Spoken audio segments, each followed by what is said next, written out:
रञ्जनशलाकया चक्षुरुन्मिलितं येन तस्मै श्रीगुरुवे नमः। श्रीचैतन्यमनोभीष्टं स्थापितं येन भूतले स्वयं रूपः कदा मह्यं ददाति स्वपदान्तिकम्। वन्दे अहं श्रीगुरोः श्रीयुतपदकमलं श्रीगुरुन् वैष्णवांश्च श्रीरूपं साग्रजातं सहगणरघुनाथान्वितं तं सजीवं साद्वैतं सावधूतं परिजनसहितं कृष्णचैतन्यदेवं श्रीराधाकृष्णपादान् सहगणललिता श्रीविशाखान्विताश्च।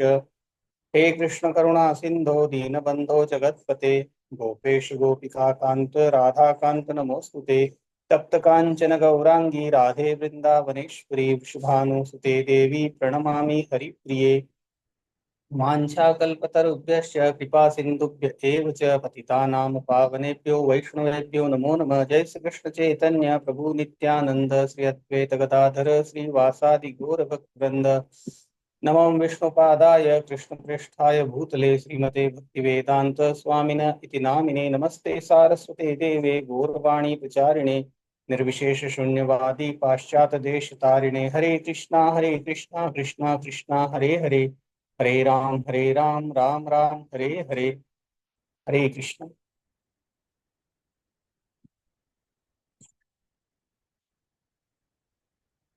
आज हम श्लोक संख्या 20 से पढ़ना प्रारंभ करेंगे। कल हमने भगवान विष्णु के वामन अवतार के बारे में और बलि महाराज के द्वारा भगवान को संपूर्ण ब्रह्मांड प्रदान करने के लिए संकल्पित होकर के सर्वस्व समर्पण करने के बारे में पढ़ा। और हमने 19वें श्लोक में नारद जी और ब्रह्मा जी के संवाद को पढ़ा। उससे आगे आज प्रारंभ करते हैं। चक्रम च दिक्ष्व विहितं ददशु स्वतेजो मन्वन्तरेषु मनुवंशधरो बिभर्ति दुष्टेषु राजसु दमं व्यदधात स्वकीर्तिं सत्ये त्रिपृष्ठ कुशतिं प्रथयांश्चरित्रेह।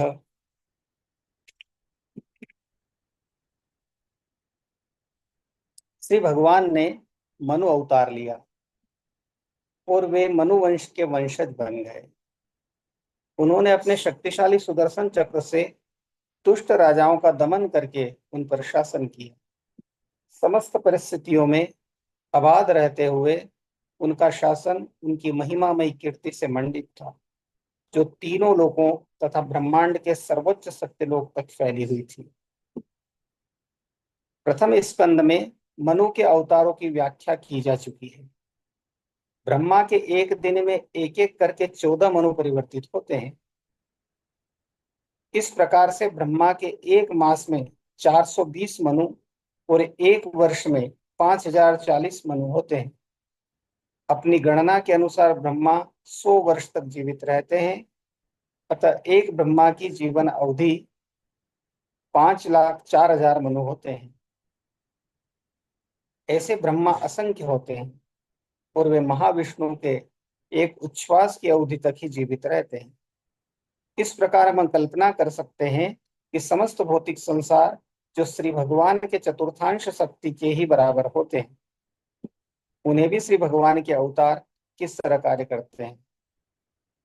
मनवंतर अवतार चक्रधारी पूर्ण पुरुषोत्तम भगवान के ही समान शक्ति से विभिन्न ग्रहों के दुष्ट शासकों को दंडित करते हैं, जो सुदर्शन चक्र से दुष्टों को दंड देते हैं। मनवंतर अवतार श्री भगवान की दिव्य महिमाओं का प्रसार करते हैं। यहाँ पर विशिष्ट कार्यों के लिए निर्धारित अवतार के अंतर्गत मनु अवतार के बारे में हम इस श्लोक में हम पढ़ रहे हैं कि श्री भगवान ने मनु अवतार लिया और वे इस प्रकार से मनुवंश के वंशज बन गए, अर्थात प्रारंभिक मनु। और उन्होंने मनु अवतार लेकर के अपने शक्तिशाली सुदर्शन चक्र से जो दुष्ट राजा थे उनका दमन किया, उनको समाप्त किया और उन पर शासन किया। और इस प्रकार से उन्होंने तीनों लोकों तथा ब्रह्मांड के समस्त लोकों में शासन स्थापित किया। और तात्पर्य में श्री प्रभुपाद जी बताते हैं कि किस प्रकार से जो ब्रह्मा जी हैं उनके 100 वर्ष तक, ब्रह्मा जी 100 वर्ष तक जीवित रहते हैं, तथा इस प्रकार से ब्रह्मा जी की आयु में एक एक करके 14 मनु परिवर्तित होते हैं। और इस प्रकार से इस कुल अवधि में 5,04,000 मनु होते हैं। धन्वन्तरिश्च भगवान स्वयमेव कीर्तिर्नाम्ना नृणाम् पुरुरुजामृज आशुहन्ति यज्ञे च भागं मृतायुर्वावरुन्ध आयुष्यवेद मनुषास्त्य लोके। अपने धन्वंतरी अवतार में श्री भगवान अपने साक्षात यश द्वारा निरंतर रुग्ण रहने वाले जीवात्माओं के रोगों का तुरंत उपचार कर देते हैं, और उनके कारण ही सभी देवता दीर्घायुष्य प्राप्त करते हैं। इस प्रकार श्री भगवान सदा के लिए महिमा मंडित हो जाते हैं।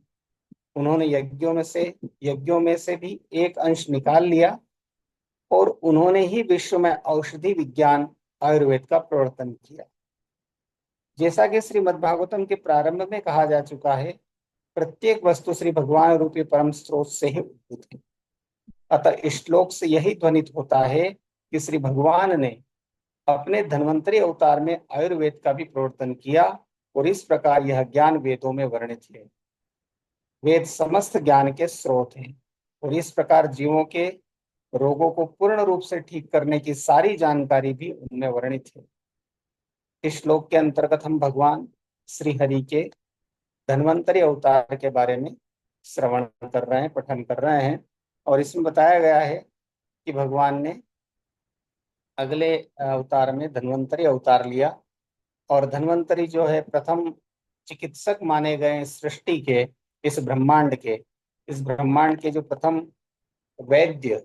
और इस प्रकार से उन्होंने देवताओं को उनके रोगों से मुक्त करके उन्हें दीर्घायु बनाया, उन्हें अत्यधिक लंबी अवधि तक आयुष्मान बनाया। तो इस प्रकार से समस्त जीवात्माओं के रोगों का तुरंत उपचार करने के लिए भगवान ने धन्वंतरी अवतार जो है वो अमृत कलश लेकर के समुद्र मंथन के समय भगवान धन्वंतरी अपने हाथों में अमृत कलश लेकर के प्रकट हुए थे।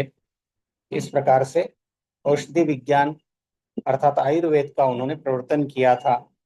और वेदों में भी यह बताया गया है कि वेदों में यह वर्णित है, इस ज्ञान का सार वर्णित है। और इस प्रकार से आयुर्वेद के द्वारा सृष्टि के रोगों का शमन करने के लिए भगवान का यह धन्वंतरी अवतार इस ब्रह्मांड में, इस लोक में हुआ था। देहधारी जीवात्मा शरीर की रचना के कारण रुग्ण होते रहते हैं। यह शरीर व्याधि का प्रतीक है। रोग तरह तरह के हो सकते हैं, किंतु वे शरीर में उसी प्रकार रहते हैं जैसे प्रत्येक के साथ जन्म तथा मृत्यु रहते हैं। ये हम सबको अनुभव है इस चीज का। कई स्थिति में जब मौसम परिवर्तित होता है और जैसे जैसे आयु बढ़ती है, तो इस देह में विभिन्न प्रकार के रोग उत्पन्न होते हैं। और इसलिए कहा भी गया है कि पहला सुख निरोगी काया। जो षट सुख कहे गए संसार के 6 सुख, तो उसमें सर्वप्रथम पहला सुख निरोगी काया को कहा गया है। और उसके बाद में जैसे जैसे शरीर जो है वृद्ध होता है, शरीर से वृद्ध होता है व्यक्ति, तो विभिन्न प्रकार के रोग जो है उसको आ घेरते हैं। तो इस प्रकार से भगवान धन्वंतरी की कृपा से उन विभिन्न प्रकार के रोगों के उपचार की व्यवस्था पारंपरिक रूप से शास्त्रोक्त रूप से वेदों में कही गई है। अतः भगवत कृपा से न केवल शरीर तथा मन के रोग अच्छे होते हैं, वरन आत्मा को भी निरंतर आवागमन से मुक्ति मिल जाती है। श्री भगवान का एक नाम भवौषधि भी है, जिसका अर्थ है भौतिक अस्तित्व रूपी रोग से बचाव के स्रोत। जिस प्रकार से शारीरिक व्याधि होती है और रोग आता है शरीर में, उससे औषधि के द्वारा मुक्ति मिलती है। लेकिन जो इस भौतिक संसार के आवागमन अर्थात 84 लाख योनियों में जीवात्माओं को बार बार आना पड़ता है, इस रोग से मुक्ति के लिए भी भगवान ने जो है कृपा के द्वारा, अपनी कृपा के द्वारा इस भौतिक संसार से पूर्णतः मुक्ति प्रदान करके अपने धाम में वास देने के लिए भी व्यक्ति का, मनुष्यों का मार्गदर्शन करा कि हम भगवान की भक्ति करके, श्री भगवान की भक्ति में सेवा करके हम इस भौतिक संसार से भी रोग मुक्त हो सकते हैं, अर्थात बार बार जन्म और मृत्यु के चक्र से अ, परे होकर के भगवत धाम को प्राप्त कर सकते हैं। ये भी महा औषधि भगवान ने और श्री प्रभुपाद जी ने हमें दी है कि हम भगवान का नाम संकीर्तन करके भक्ति में सेवा करके इस भौतिक संसार से भी अ, अपना उद्धार करके भगवत धाम को प्राप्त करने का इसमें सहज और सरल उपाय कर सकते हैं।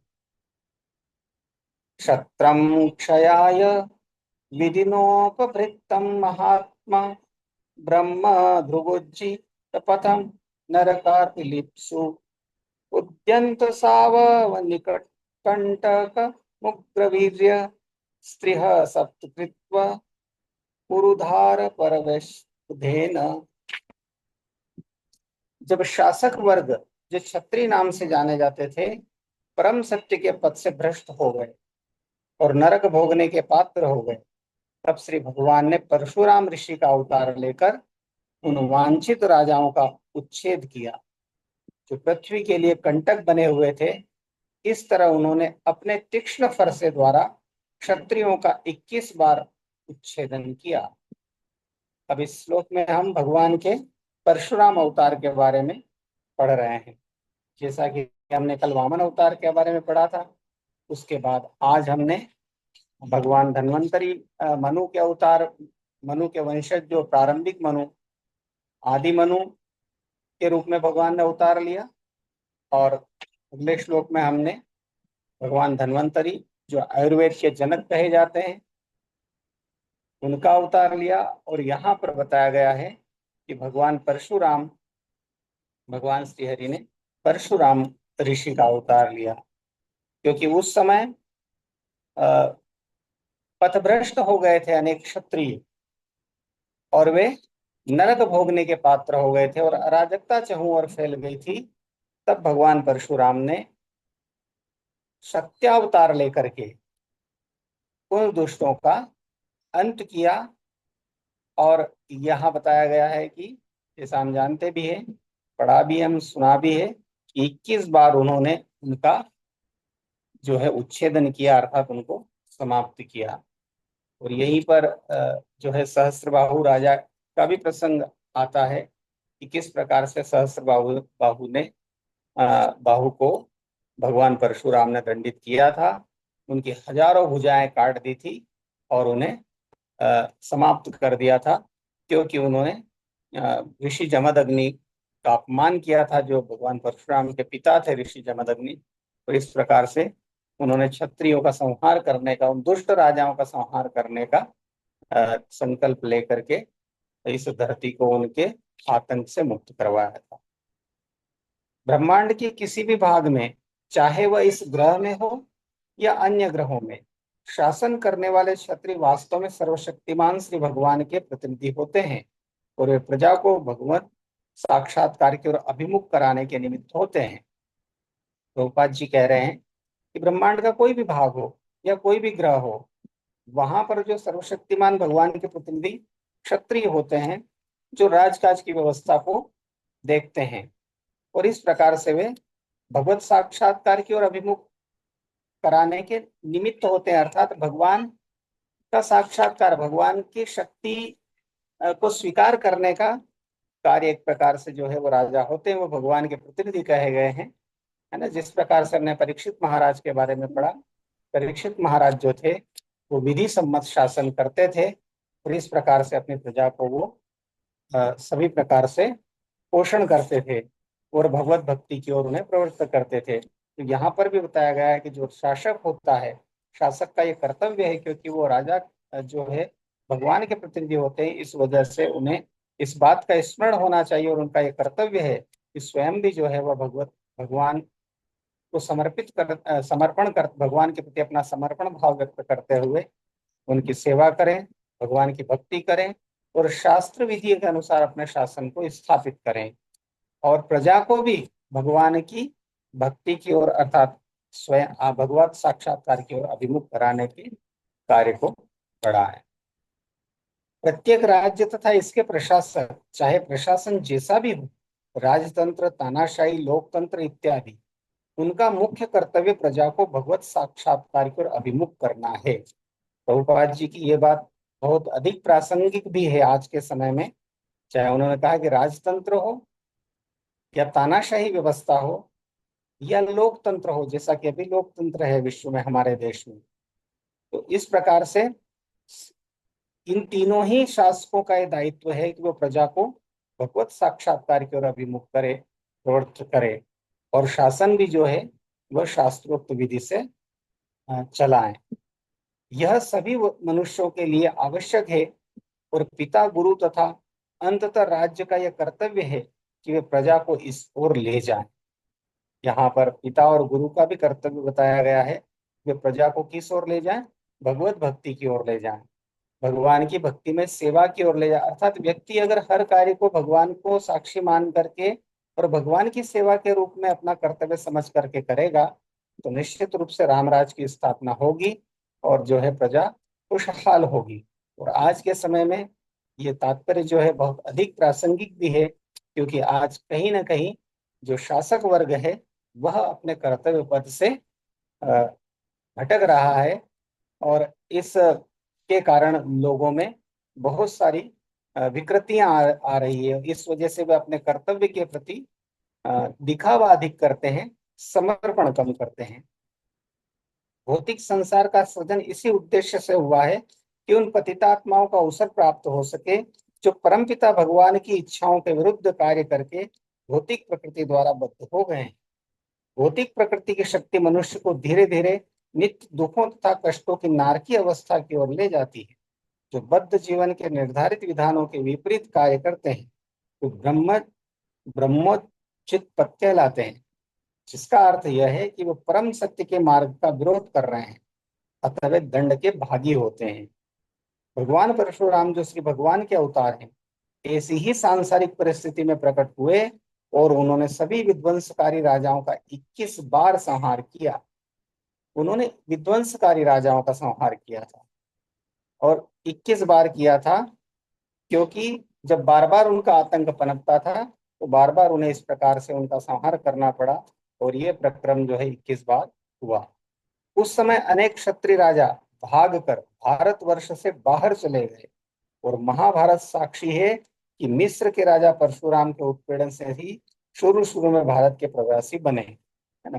पर बहुत यहाँ बताया गया बहुत सारे राजा जो है भाग करके अन्य भूखंड पर जा करके जो है शासक बन गए अर्थात बस गए।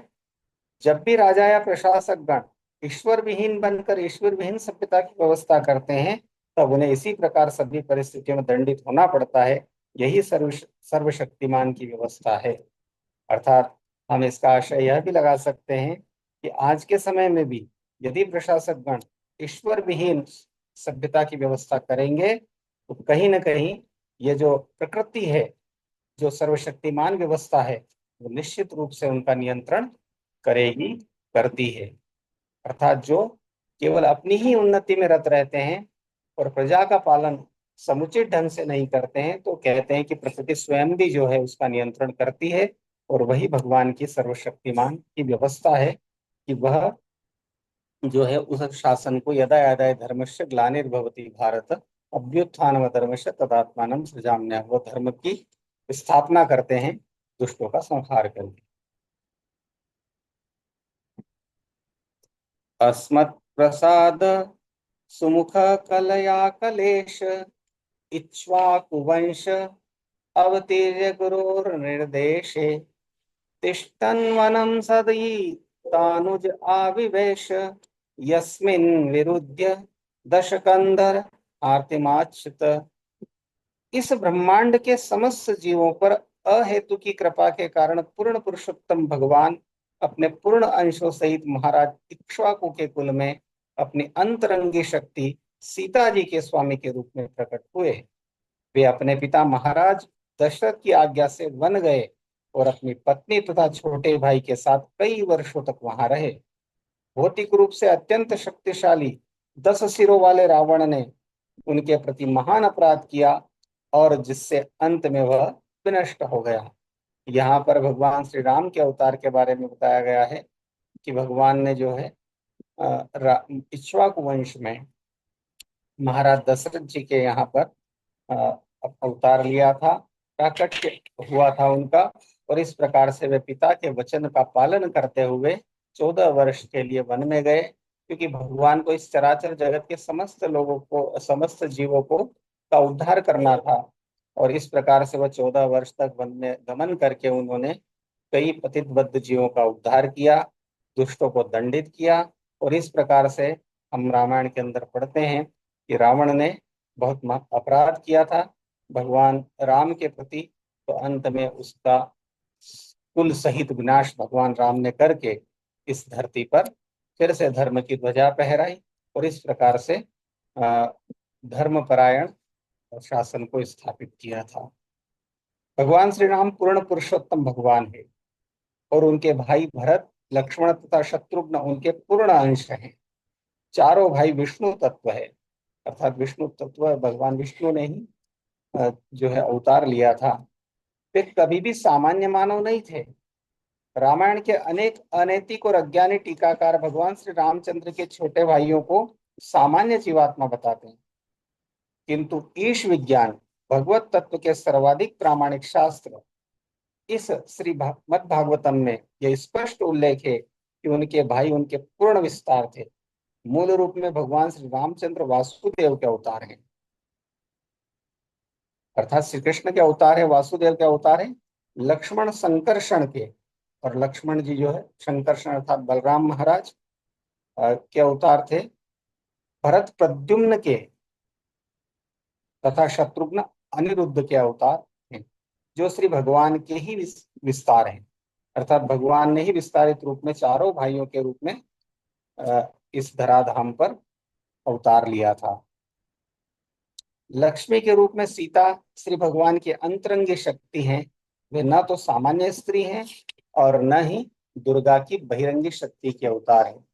दुर्गा जी श्री भगवान की बहिरंगी शक्ति है और वे शिव की संगिनी है। माँ भगवती माता दुर्गा जो है वह भगवान भोलेनाथ महादेव की संगिनी है, जो भगवान की बहिरंगी शक्ति है। और माता सीता भगवान की अंतरंगी शक्ति, जिस प्रकार से माता राधा रानी भगवान श्री कृष्ण की अंतरंगा शक्ति है। जैसा कि श्रीमद् भगवद गीता 7.4 में कहा गया है, जब जब धर्म पालन में कमी आती है तब तब श्री भगवान प्रकट होते हैं। भगवान श्री रामचंद्र भी ऐसी परिस्थिति में प्रकट हुए। उनके साथ उनकी अंतरंगी शक्ति के ही विस्तार स्वरूप भ्राता और लक्ष्मी सीता देवी थी, है ना। जिसे मद्भगवद गीता 4.7 में कहा गया है कि जब जब धर्म पालन में कमी आती है, यदा यदा धर्म ग्लानिर्भवति भारत। और उसी प्रकार से रामचरितमानस में भी आता है कि जब जब होई धर्म की हानि, जब जब होई धर्म की हानि, बाढ़हि असुर अधम अभिमानी, तब तब प्रभु धरि विविध शरीरा, हरऊ कृपा निधि सज्जन पीरा। तो इस प्रकार से भगवान श्री रामचंद्र जी ने धर्म की स्थापना और अधम असुरों का विनाश करके इस धराधाम पर सत्य की और धर्म की स्थापना की। भगवान श्री रामचंद्र को उनके पिता महाराज दशरथ ने अत्यंत अटपटी परिस्थितियों में वन जाने का आदेश दिया था। अत्यंत अटपटी परिस्थितियां थी, क्योंकि वे भगवान श्री राम को राज्याभिषेक करना चाहते थे, अयोध्या का राजा बनाना चाहते थे, लेकिन विधि का कुछ अलग ही विधान था। और उसमें श्री भगवान की इच्छा थी कि यदि मैं यहाँ अयोध्या का राजा बन करके रह गया तो जिन जिन को वचन दिया है, जिन्होंने तपस्या की है और जहां जहां धर्म की स्थापना करने की धराधाम पर आवश्यकता है, वह संकल्प अधूरा रह जाएगा। इसलिए ऐसी परिस्थितियां उत्पन्न हुई, जैसे प्रभुपाद जी कह रहे कि अत्यंत अटपटी परिस्थितियों में वन जाने का आदेश दिया था, क्योंकि पिता कतई नहीं चाहेगा कि उनका प्रिय पुत्र जो है वन को गमन करे। हर पिता यही चाहता है कि वो उनका कुशल वारिश बने। तो इस प्रकार से महाराज दशरथ की भी यह इच्छा थी कि भगवान श्री राम अयोध्या के सम्राट बने, लेकिन विधि को और श्री भगवान को कुछ अलग ही मंजूर था। इसलिए प्रभुपाद जी ने कहा कि अटपटी परिस्थितियां पैदा हुई और इस प्रकार से भगवान को सिर्फ एक रात्रि में वन गमन का आदेश मिला। प्रातः काल उनके राज्याभिषेक की व्यवस्था थी, लेकिन दूसरे दिन प्रातः काल उन्हें वन को गमन करने के लिए जो है इस अयोध्या को छोड़ करके जाना पड़ा। श्री भगवान ने आदर्श पुत्र की तरह उन्होंने उनकी आज्ञा का पालन किया। यद्यपि उन्हें उस समय अयोध्या का राजा घोषित किया गया था, उनके छोटे भाई लक्ष्मण ने उनके साथ जाने की इच्छा व्यक्त की और उनकी शाश्वत पत्नी सीता जी ने भी वैसी इच्छा व्यक्त की। लक्ष्मण जी भगवान संकर्षण जो बलराम के अवतार हैं, तो क्योंकि भगवान श्री कृष्ण और बलराम जी जो है वो सदैव साथ में ही रहते हैं, तो लक्ष्मण जी भी जो है, क्योंकि वनगमन की आज्ञा केवल और केवल भगवान श्री राम को थी, किंतु भगवान लक्ष्मण जी महाराज जो उनके अनन्य सेवक थे, इसलिए वे भी बन गए साथ में, और साथ में उनकी पत्नी जगत माता सीता जी भी वन को गई। श्री भगवान ने इन दोनों का आग्रह स्वीकार किया और उन्हें साथ लेकर दंडकारण्य वन में 14 वर्षों तक रहने के लिए वन में प्रवेश किया। वन में रहते हुए श्री राम तथा रावण में संघर्ष हुआ और रावण ने श्री राम की पत्नी सीता जी का अपहरण कर लिया।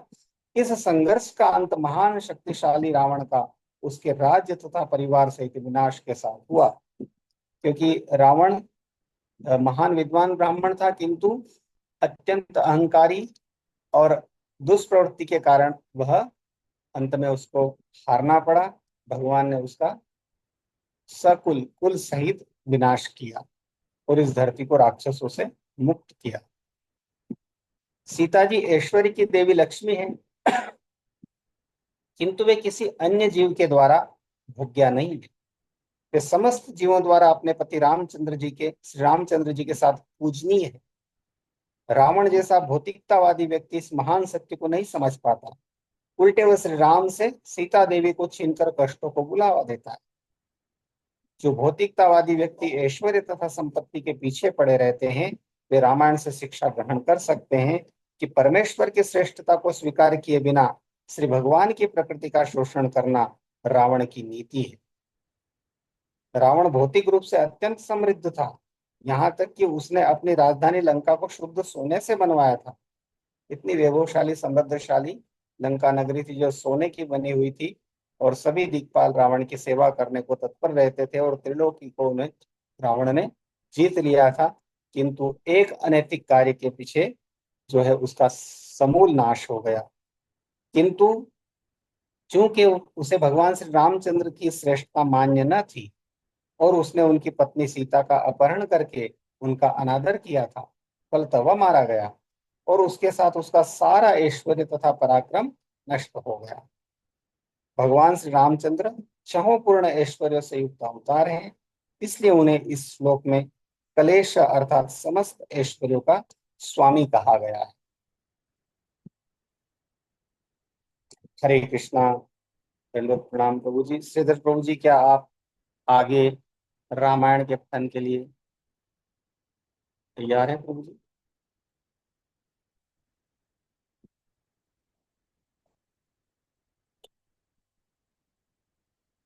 हरे कृष्ण भगवान, दंडवत प्रणाम। दंडवत। जैसा आप आदेश करें। आदेश नहीं प्रभु जी, निवेदन है।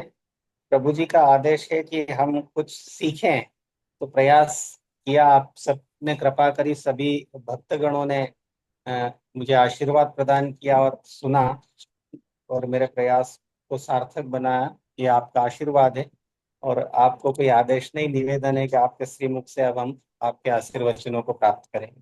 हरे कृष्ण।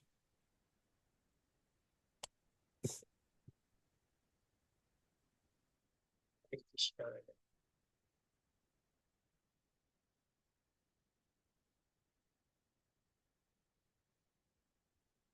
बोलिए राम लला सरकार की जय।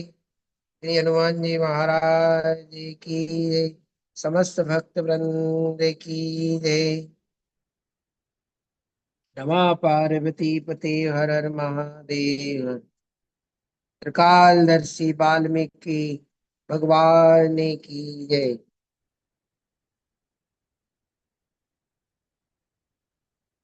तो कल का ज्यादा विषय तो याद नहीं रहा, पर वो जो एक पिचासनी थी, वो वृंदा नाम की बनी थी, उसके विषय में कथा चल रही है कि वृंदा कौन थी। फिर वो वृंदा एक आगे चल करके फिर वो पिचासनी बनी, और पिचासनी फिर वो एक भक्त के द्वारा अ, शुद्ध पवित्र हुई उसकी आत्मा, और उसने सारा कथा दृष्टांत सुनाया अपने जीवन के विषय में। जालंधर की पत्नी जो थी वृंदा देवी, वो फिर आगे का इतिहास हम पढ़ने का प्रयास करते हैं। यहाँ पर वाल्मीकि भगवान क्या कह रहे हैं, क्या लिख रहे हैं। जो धर्मदत्त कहने लगा कि पुराने पाप तीन प्रकार से नष्ट होते हैं: तीर्थ, दान और व्रत। परंतु इस प्रेत शरीर में रहकर तुम उनको कर नहीं सकती।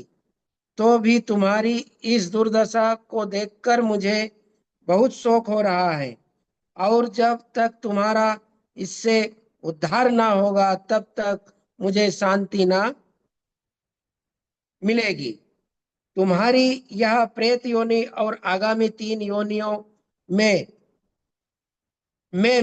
मिलने वाला महान कष्ट साधारण पुण्य के साधारण पुण्य से नहीं मिट सकता। इसलिए बाल्यावस्था में बाल्यावस्था से अब तक पालन किए कार्तिक व्रत का आधा भाग मैं तुमको दान देता हूं।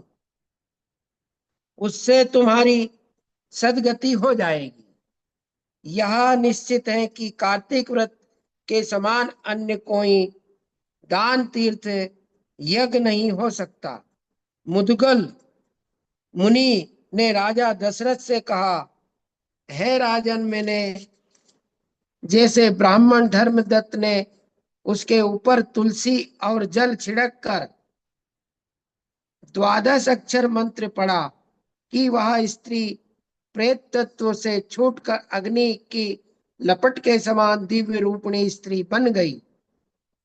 उसने धर्मदत्त के चरणों में प्रणाम करके अत्यंत विनय पूर्वक कहा, है महातत्वमन, आपने मुझे नरक से बचाकर और पाप समुद्र से निकाल मेरी रक्षा करके नाव का काम किया है।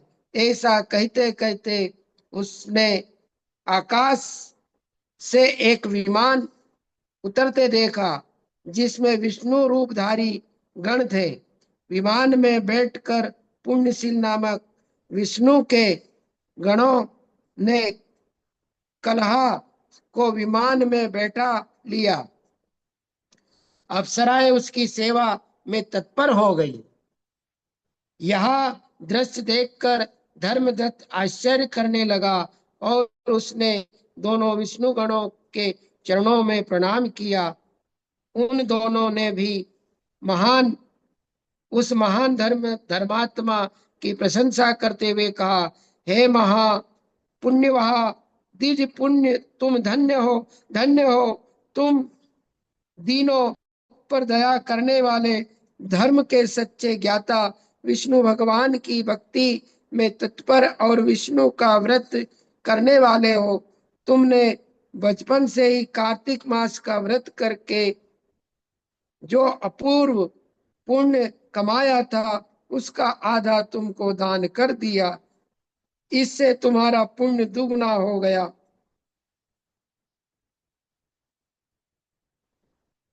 कभी कभी हम अपना पुण्य किसी को देने के लिए, है ना, मन में संकोच करते हैं कि नहीं, हमारा पुण्य हम क्यों कम करें। लेकिन यहाँ धर्मदत्त ने जो पुण्य उनको दिया, तो उसका उनको डबल हो गया। तो इस प्रकार हमें संकोच ना करना चाहिए। अगर हमें कोई भक्ति मार्ग की ओर ले जाता हो, जैसे महाप्रभु जी है, चाहे कोई अपना गुरु है, तो त्योहार के ऊपर, चाहे ऐसे कभी एकादशी के ऊपर जो हम माला जप करते हैं, भगवान की जो हम सेवा पूजा करते हैं, वो हमारी भक्ति उनको प्रदान हमें करना चाहिए, हमारा कर्तव्य, हमारा दायित्व है। तो वो भी हमें कल्याण कर रहे, हमारा कल्याण के लिए लगे हुए हैं। तो इस प्रकार से हमें ये संकोच नहीं करना चाहिए कि नहीं नहीं हमारा पुण्य तो कम हो जाएगा। लेकिन यहाँ हमारे शास्त्र कह रहे हैं, स्पष्ट कह रहे हैं कि उस धर्मदत्त को पुण्य उसका डबल हो गया। तुम्हारे आधे पुण्य के प्रभाव से इसके सैकड़ों जन्मों के पाप नष्ट हो गए। तुमने इसको जो तुलसी दल युक्त जल से स्नान कराया, उससे पूर्व जन्म के पापों से युक्त हो गई।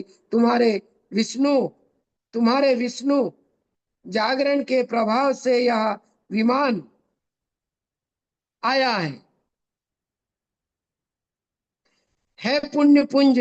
तुम्हारे दीपदान के पुण्य से इसने ऐसा तेजस्वी रूप पाया है, और हम इसको वैकुंठ के लिए ले जा रहे हैं। हे दीन बंधु, तुम्हारे तुलसी पूजन और कार्तिक, यहाँ पर उनको दीन बंधु भी कहा गया है, दीन बंधु नाम से भी पुकारा भक्त को। है दीन बंधु, तुम्हारे तुलसी पूजन और कार्तिक व्रत के महान पुण्य के द्वारा ही यह विष्णु भगवान के समीप पहुंची है। तुम भी इस जन्म के अंत में अपनी स्त्री सहित वैकुंठ आओगे और विष्णु भगवान के सानिध्य को प्राप्त हो जाओगे। हे धर्मदत्त, जो लोग तुम्हारी तरह विष्णु की पूजा आराधना करते हैं वे धन्य हैं, और उन्हीं का जीवन सफल है। विष्णु भगवान के पूजन से मनुष्य को सब कुछ मिल जाता है।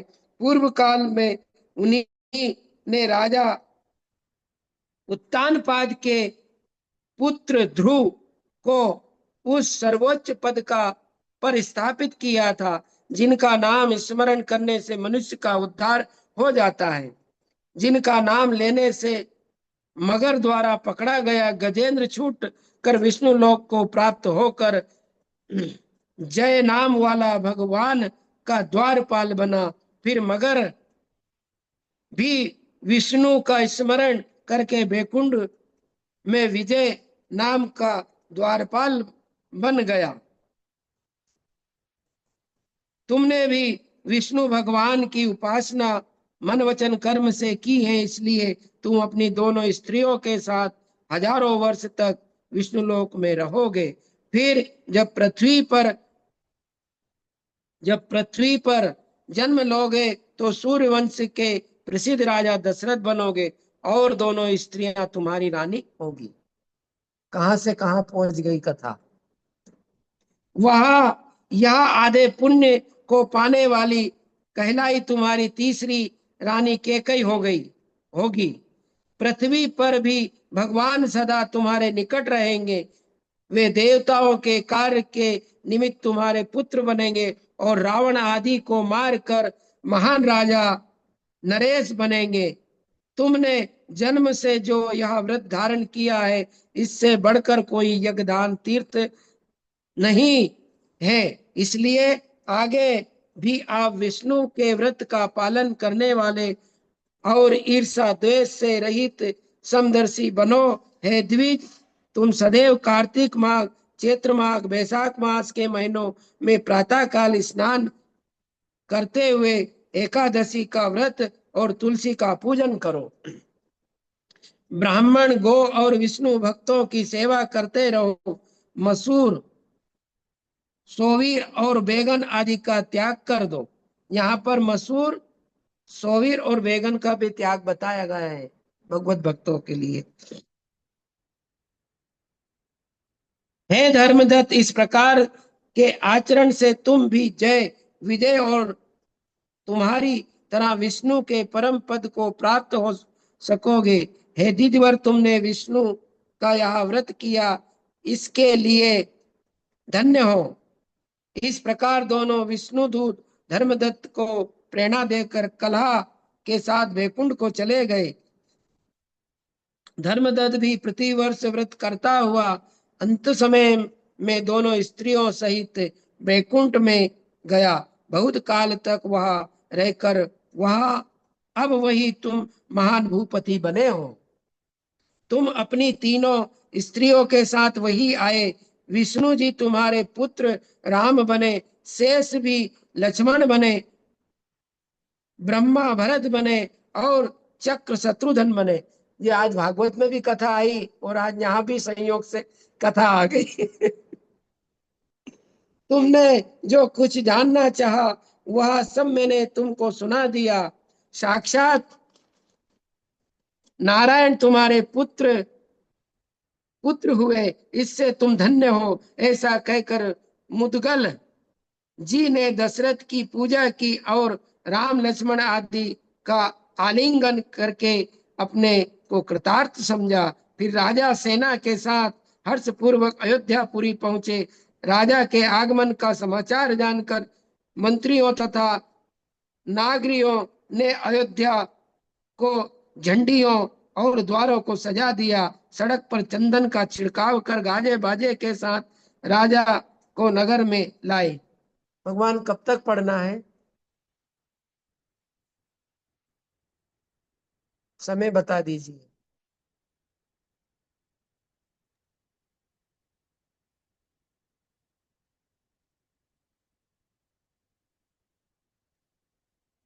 और 5 मिनट पढ़ लेते हैं प्रभु जी, है ना। राम को आया जान स्त्रियां आने अपने बच्चों को लेकर अटारियों और नगरों के द्वारों पर खड़ी हो गई। वे उन पर स्वर्ण के फूल बरसा रही थी। स्वर्ण के फूल बरसा रही थी, सोने के फूल। कुछ स्त्रियां जल से भरा कलश और मंगल दीप लेकर खड़ी हो गई और कुछ राजा और राम की आरती उतारने लगी। इस तरह इस बड़े उत्सव के साथ महलों के ऊपर से की गई पुष्प वृष्टि और आच्छादित होकर राजा अपने राजभवन में पहुंचे। तब उन्होंने राजा जनक के मंत्रियों का को राजा जनक के मंत्रियों को वस्त्रादि से विदा कर दिया। इस तरह राजा जनक प्रतिवर्ष उत्सव पर श्री राम को राजा दशरथ और रानियों सहित मिथिला में बुलाते थे और उनको सब प्रकार से संतुष्ट रखने की चेष्टा करते थे। राम भी अपनी लीलाओं द्वारा जनक जी को आनंदित करते रहते और सीता जी रामचंद्र जी से 6 महीना छोटी थी। इन्हें माता जानकी जी 6 महीना छोटी बताई गई है। विवाह के 11वें वर्ष में रजस्वला हुई तो राजा जनक अपनी स्त्रियों तथा मंत्रियों के साथ अयोध्या गए। देखिए यहाँ किस प्रकार से वाल्मीकि भगवान ने व्याख्या करी है। अयोध्या गए जहां राजा दशरथ ने उनको धूमधाम से अगवानी की। दोनों राजा अत्यंत प्रेम से गले मिले। फिर नृत्य गान आदि उत्सवों के साथ अयोध्या में प्रविष्ट हुए।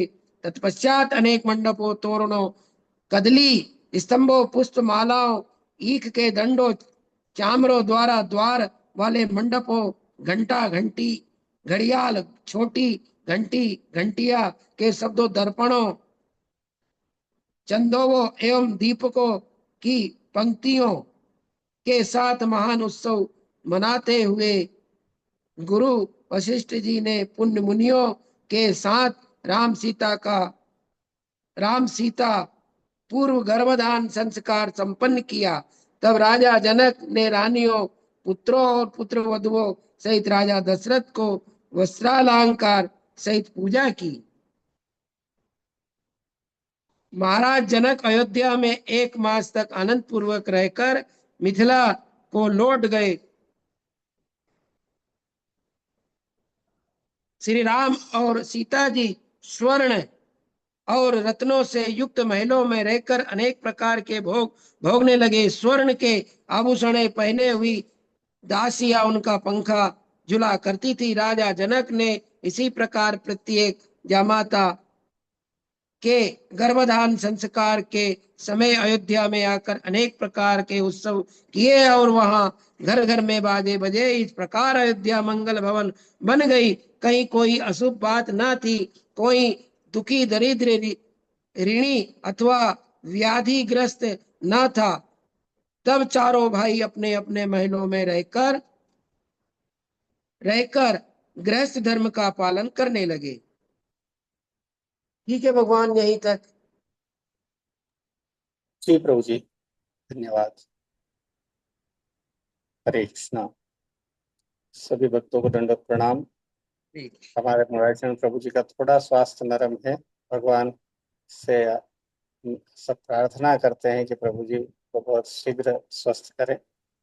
और सभी का बहुत बहुत धन्यवाद। श्री प्रभुपाद जी की जय हो। वाञ्छाकल्पतरुभ्यश्च कृपा सिन्धुभ्य एव च पतितानां पावनेभ्यो वैष्णवेभ्यो नमो नमः। हरे कृष्ण।